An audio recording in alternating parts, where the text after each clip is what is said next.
Sorry banget.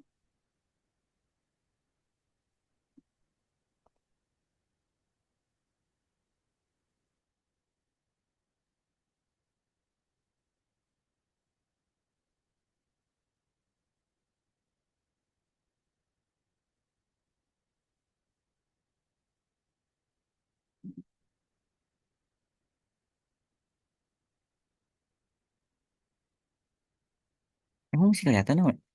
Ah,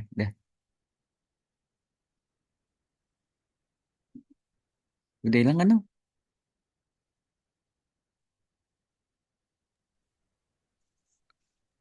Bisa di Zoom nggak tapi?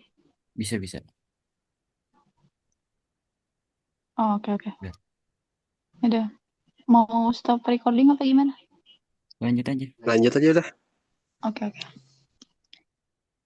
Bismillahirrahmanirrahim. Assalamualaikum warahmatullahi wabarakatuh.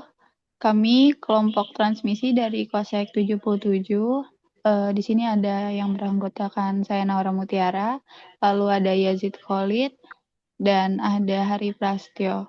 Kami akan memaparkan poster yang kami buat, yaitu dengan judul Proses Perencanaan Jangka Panjang Sistem Tenaga Listrik. Di sini kami mempunyai latar belakang, yaitu PLN bertugas menjamin ketersediaan listrik yang cukup, berkualitas, dan wajar, dan ada perencanaan ini tertuang dalam Rencana Usaha Penyediaan Tenaga Listrik atau RUPTL untuk 10 tahun. Lalu ada durasi panjang RUPTL menuntut metode perencanaan yang tepat dan optimal untuk menghindari deviasi tinggi antara rencana dan realisasi, seperti gambar pada satu titik ini di yang perencanaan versus realisasi RUPTL PT PLN Persero pada tahun 2019. Penelitian ini meninjau model perencanaan existing via komparasi antar negara, yaitu Austria, Belgia, dan Denmark, dan Prancis, Jerman, Italia, Belanda, Swiss, Inggris Raya, dan AS untuk optimasi proses.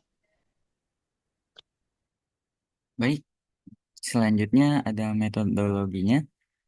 Penelitian ini berfokus pada proses perencanaan jangka panjang PT PLN Persero melalui dokumen RUPTL untuk rentang waktu 10 tahun.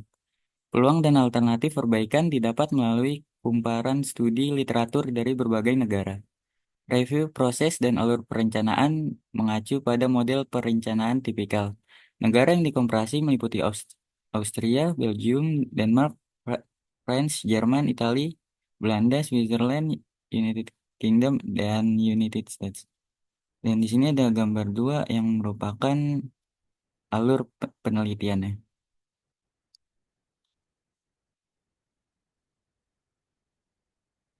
Baik, selanjutnya hasil dan pembahasan. Perencanaan sistem tenaga listrik umumnya melalui tiga fase. Yang pertama ada asumsi dan skenario, kemudian pemodelan, dan terakhir persetujuan pemerintah. Proses ini penuh ketidakpastian, terutama di negara berkembang karena tantangan seperti pertumbuhan beban tidak pasti dan kendala investasi.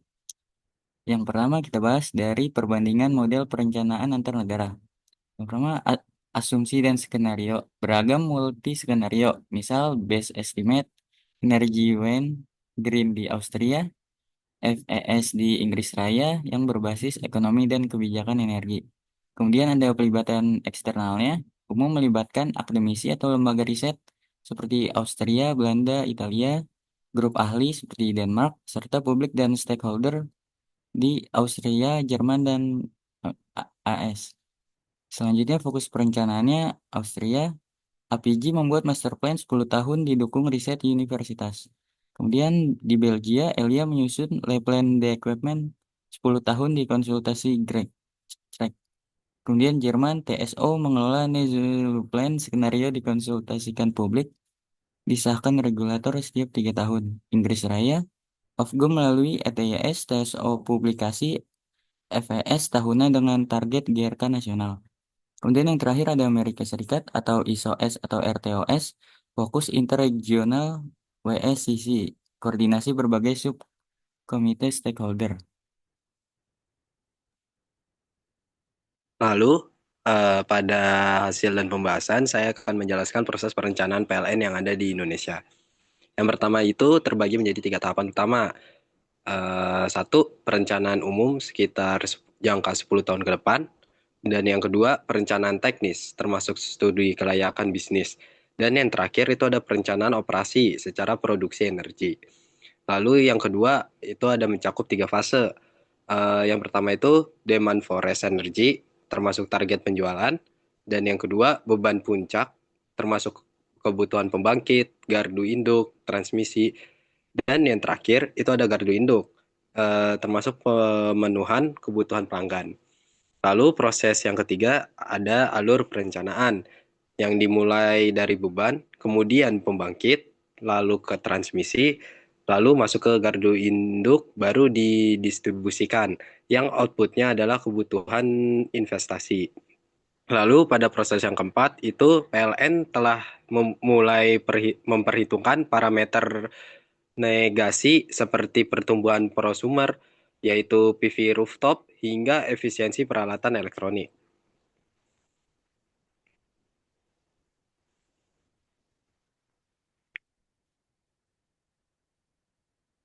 Lalu, izinkan saya untuk menyimpulkan pada poster pembahasan ini. Yang pertama, itu ada perencanaan sistem tenaga listrik secara tipikal, terdiri dari tiga fase, yaitu penentuan asumsi dan skenario, pemodelan, serta persetujuan pemerintah. Dan yang kedua itu ada optimalisasi ketiga fase. Ini dengan penguatan asumsi secara multi skenario, parameter, negasi seperti pertumbuhan prosumer dan efisiensi peralatan. Pelibatan akademis atau ahli pada pemodelan dan peran publik atau stakeholder dalam persetujuan dapat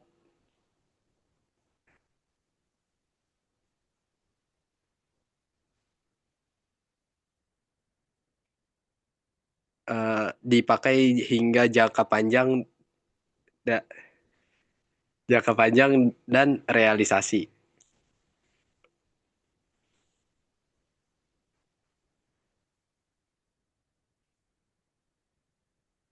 Mungkin sekian presentasi dari kelompok kami. Kurang lebihnya mohon maaf. Wassalamualaikum warahmatullahi wabarakatuh. Waalaikumsalam.